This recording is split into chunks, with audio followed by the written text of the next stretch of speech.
برا هذا داود خدش هذا جواد ما لا بار دلالك دلنا سدلنا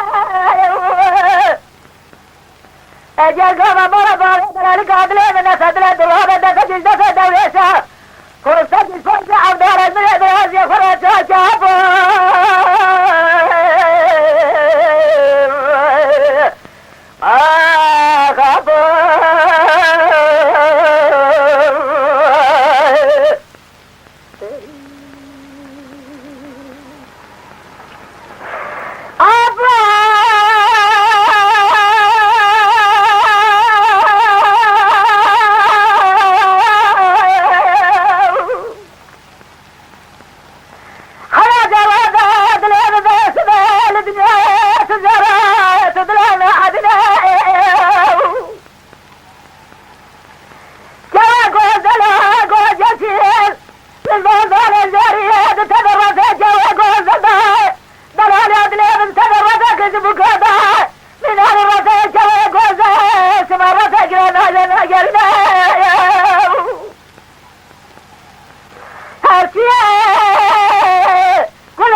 Lütfen kanalımıza abone olmayı unutmayın.